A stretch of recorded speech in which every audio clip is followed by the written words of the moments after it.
राजीव गांधी खेल रत्न अवार्ड, सालों से खेल रत्न अवार्ड राजीव गांधी के नाम पर दिया जा रहा था, लेकिन कई सारे लोग इस बात से बहुत ज्यादा खुश नहीं थे। उनका सवाल ये था कि राजीव गांधी का स्पोर्ट्स में आखिर क्या कंट्रीब्यूशन है भैया कि उनके नाम पर राजीव गांधी खेल रत्न अवार्ड दिए जा रहे हैं। अब इस बात को लेकर चेंज कर दिया गया है। अब राजीव गांधी खेल रत्न अवार्ड को बदल कर दिया गया है मेजर ध्यानचंद खेल रत्न अवार्ड। लेकिन इसके ऊपर भी कंट्रोवर्सी हो रही है, जहां पर नरेंद्र मोदी का नाम कहीं पर जोड़ा जा रहा है और वो काफी सेंस बनाता है। मैं आगे आपको बताऊंगा। वहीं दूसरी तरफ आज बात करते हैं हनी सिंह की। अभी तक जो उनके ऊपर एलिगेशंस लगाए जा रहे थे उनकी बीवी से रिलेटेड, उसके ऊपर उन्होंने कुछ भी नहीं बोला, लेकिन कल उन्होंने एक पूरा बयान दिया, जिसके बाद एक वीडियो भी जो कि रिपब्लिक भारत ने उनसे कुछ सवाल पूछे हैं, उसके ऊपर उनका कुछ एंग्री रिएक्शन है। मैं पूरा वीडियो आपको दिखाऊंगा, लेकिन उसके पहले आप सभी को मेरा नमस्कार। मेरा नाम है देवेश सिंह। समाचार 2.0 में आप सभी का स्वागत है। अब राजीव गांधी जी का नाम लिया ही है तो आज के शुभ समाचार उन्हीं के नाम से शुरू करते हैं।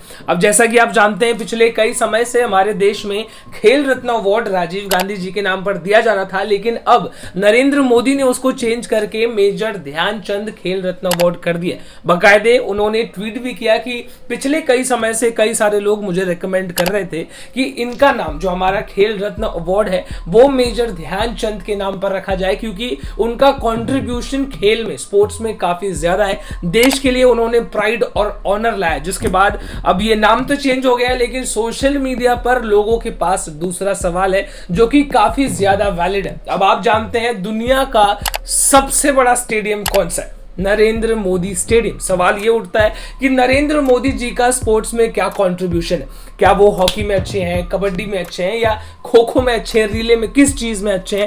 जनता फिलहाल उनसे ये सवाल पूछ रही है, क्योंकि उन्होंने काउंटर में ये कहा है कि कोई ऐसा आदमी जो कि स्पोर्ट्स में जिसका कंट्रीब्यूशन हो, उसके नाम पर खेल रत्न अवार्ड होना चाहिए। तो कई सारे लोगों का ये सवाल भी है कि तो फिर नरेंद्र मोदी स्टेडियम नरेंद्र मोदी के नाम पर क्यों है? दुनिया का सबसे बड़ा स्टेडियम नरेंद्र मोदी के नाम पर क्यों है? उनका कंट्रीब्यूशन खेल में क्या है? दूसरी तरफ से जो ये सवाल उठ रहे हैं काफी ज्यादा वैलिड है। किसी को अगर इस बात की कोई सेंस लगती है तो आप कमेंट सेक्शन में जरूर बताइए। तो स्पोर्ट्स और स्टेडियम की बात आपसे की है, तो इसी से जुड़े एक बड़े खिलाड़ी के बारे में बात करते हैं, महेंद्र सिंह धोनी। जब भी क्रिकेट का नाम लिया जाएगा उसके साथ धोनी साहब का नाम हमेशा जुड़ा होगा।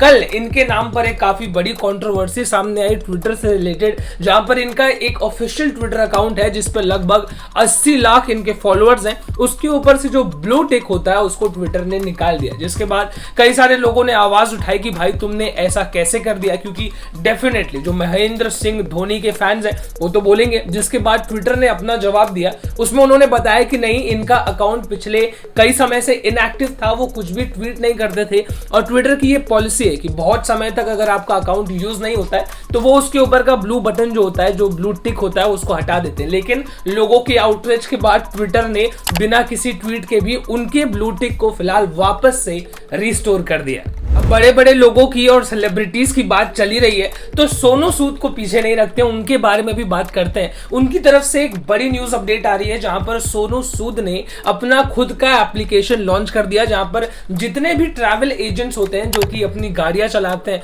रूरल एरियाज में अपनी गाड़ियां चलाते हैं, उनको मदद करने के लिए उन्होंने एक ऐप बनाया, जहां पर यह कहा जा रहा है कि ये इंडिया का सबसे पहला रूरल एरियाज में जितने भी ट्रैवल एजेंट्स होते हैं उनका एक नेटवर्क बनाएगा। जितने भी गरीब लोग है इससे उनकी भी मदद की जाएगी, यानी कि सोनू सूद की तरफ से एक और गरीब लोगों की मदद करने के लिए काफी अच्छा स्टेप है। अच्छा, हमसे जो टकराएगा मिट्टी में मिल जाएगा। हिंदुस्तान और चाइना के बीच का जो मसला है वो आप बड़ी अच्छे से जानते हैं। हम ये भी जानते हैं कि चाइना हिंदुस्तान से ज्यादा पावरफुल है, लेकिन हिंदुस्तान हार मानने वालों में से तो है नहीं। हमने भी लद्दाख में अपनी पूरी पावर लगा रखी है, सारे सोल्जर्स को आगे रखा है, तो चाइना भी पीछे नहीं है। चाइना ने भी अपने सोल्जर्स को आगे बढ़ा रखा है, लेकिन लगातार दोनों मिलकर के बीच जो कमांडर लेवल की मीटिंग्स है उनको कंडक्ट किया जा रहा है, जिसके बाद 12th राउंड ऑफ मीटिंग के लगभग एक हफ्ते के बाद इन सारे आर्मी ट्रूप्स को, और वो जो वहां पर टेम्पररी सेटलमेंट किए गए थे आर्मी वालों के रुकने के लिए, उसको तोड़ा फोड़ा जा रहा है और दोनों आर्मीज को वापस पीछे लिया जा रहा है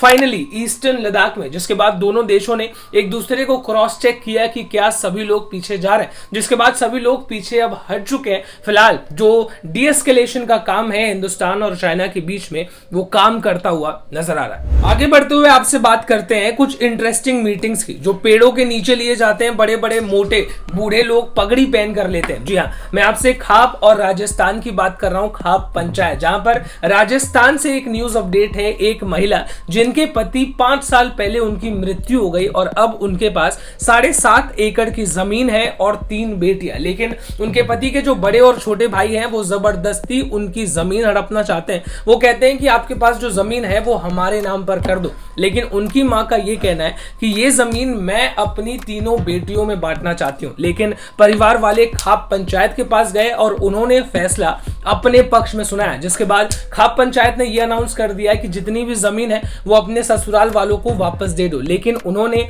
उस विधवा महिला ने उस डिसीजन को नकारा। उन्होंने कहा कि मैं ऐसा बिल्कुल भी नहीं करने वाली। तो खाप पंचायत ने क्या सुनाया आप जरूर सुनिए। खाप पंचायत ने उनका बॉयकॉट अनाउंस कर दिया, यानी कि उस पूरे गांव में उनसे कोई बात नहीं करेगा, उनको कुछ खाने को नहीं देगा, उनसे कोई रिलेशनशिप बेसिकली नहीं रखेगा। बस इतना ही नहीं, 40 लाख रुपए का फाइन मार दिया। जैसे कि वो खुद सुप्रीम कोर्ट हो वैसे उन्होंने फैसला सुनाया, 40 लाख रुपए का फाइन। जिसके बाद उन्होंने, उस महिला ने पुलिस को अप्रोच किया। पुलिस ने एक्शन लेने का पूरा गारंटी दिया है। उन्होंने कहा है सुप्रीम कोर्ट ने बकायदा इंफॉर्मेशन दी है कि ऐसे खाप पंचायत एग्जिस्ट नहीं कर सकते, लेकिन अभी भी उत्तर प्रदेश और राजस्थान जैसे स्टेट्स में ऐसे खाप पंचायत काफी ज्यादा इन्फ्लुएंशियल है। लारा दत्ता को आप जानते हैं? अगर आप नहीं जानते तो मैं कुछ फोटोज आपको दिखाऊंगा। बॉलीवुड की एक्ट्रेस है। इनकी एक नई फिल्म आ रही है जिसमें वो इंदिरा गांधी का किरदार निभा रही है। बिल्कुल भी इंदिरा गांधी की तरह वो दिख रही है, जिसके बाद लोग कंफ्यूज हो गए हैं कि इतना ज्यादा सिमिलर फेस वो आखिर कैसे बना सकती है। जिसके बाद एक इंटरव्यू में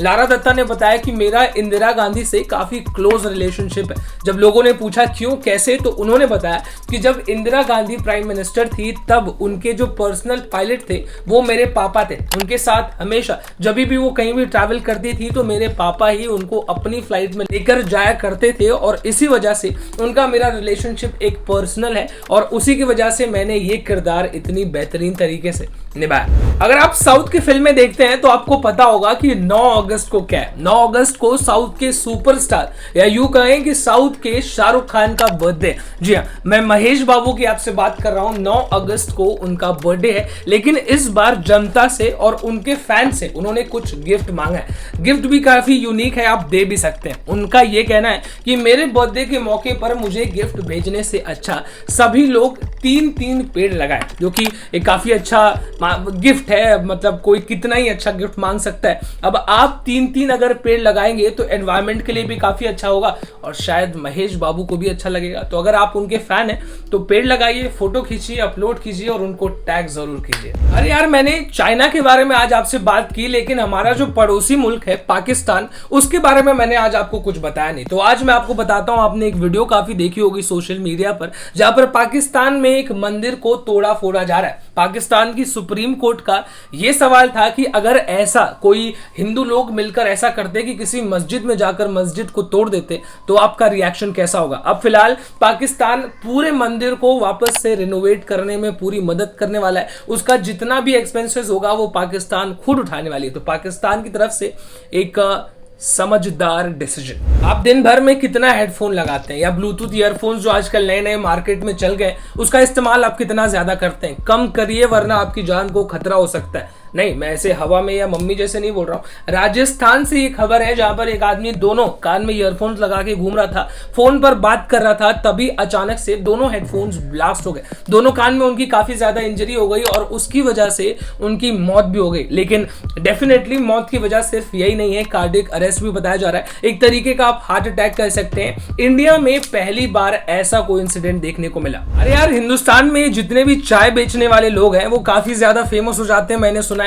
मतलब चाय बेचने वाले लोग बड़ी बड़ी पोजीशंस पर बैठे हैं। तो ऐसे ही एक चाय बेचने वाले की स्टोरी मैं आपको सुनाता हूं। चाय सुट्टा बार। चाय सुट्टा बार के बारे में आपने जरूर सुना होगा। उसके जो फाउंडर हैं, जो कि जिनके मम्मी पापा चाहते थे कि वो सिविल सर्विसेज ज्वाइन करे, यूपीएससी में जाए, आईएएस वाईएएस बने, देश की सेवा करे, लेकिन उन्होंने अपना बिजनेस खड़ा कर दिया। और ऐसा बिजनेस जो कि सिर्फ 1 साल में 100 करोड़ रुपए का टर्नओवर करता है। इनका पूरा वीडियो आप जरूर देखिए। हम लोगों ने 3 लाख रुपए से स्टार्ट किया था। आज सारे 165 आउटलेट में अगर जो मैं उनके टर्नओवर की बात करूं तो 100 करोड़ के पार हम लोगों का टर्नओवर हो गया है।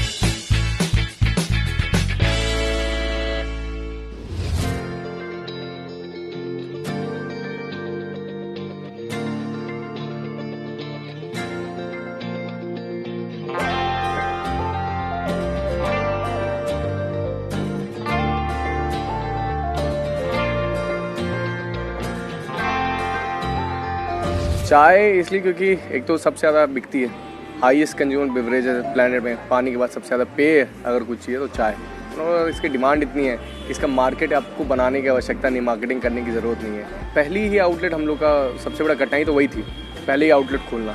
उसके बाद दूसरा आउटलेट खोलने को तकरीबन 2 महीने लग गए। तब तक हम लोग पहले दिन तो हम लोगों ने फ्री में चाय पिलाई लोगों को, क्या आप आइए हमारे यहाँ फ्री में टेस्ट करिए। फ्लेवर की चाय थी, चॉकलेट थी, दूसरों से अलग कैसे थे तो चॉकलेट चाय थी।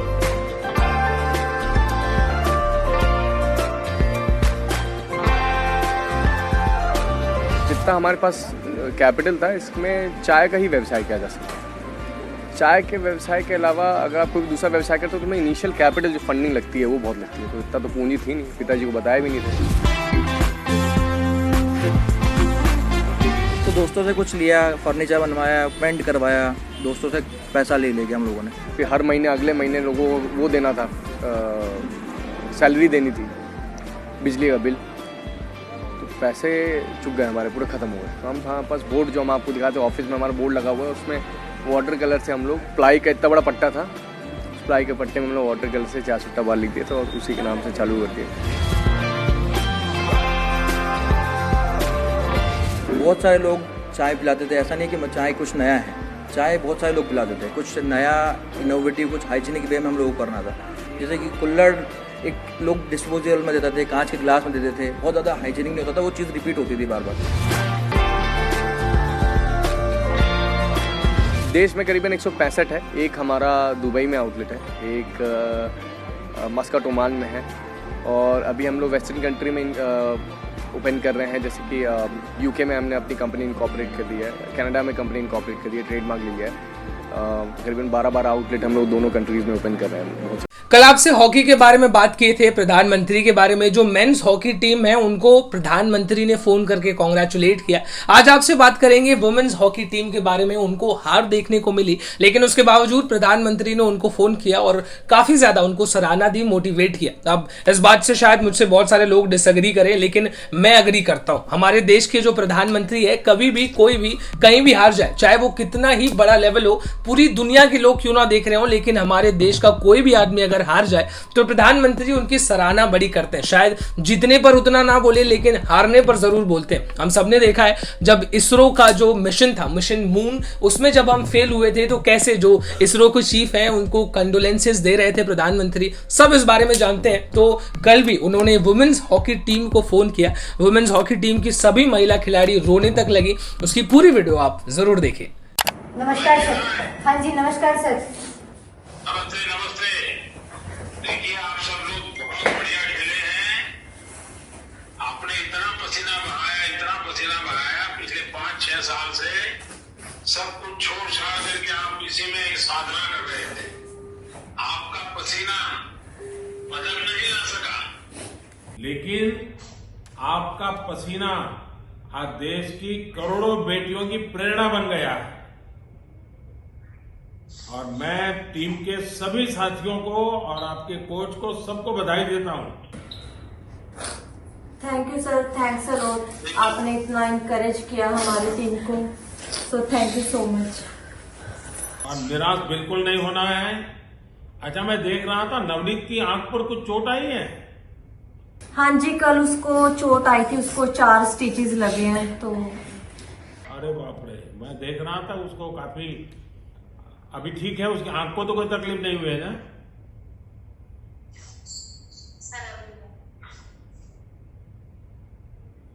और वंदना वगैरह सब बहुत बढ़िया किए आपने। और सलीमा के तो सबको लगा है कि भाई सलीमा तो बहुत कमाल कर देती। हाँ।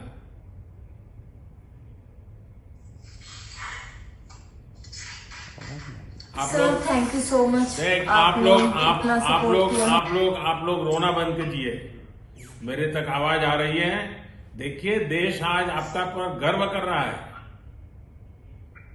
बिल्कुल निराश नहीं होना है। और कितने दशकों के बाद हॉकी भारत की पहचान फिर से एक बार पुनर्जीवित हो रही है, आपके लोगों की मेहनत से हो रही है।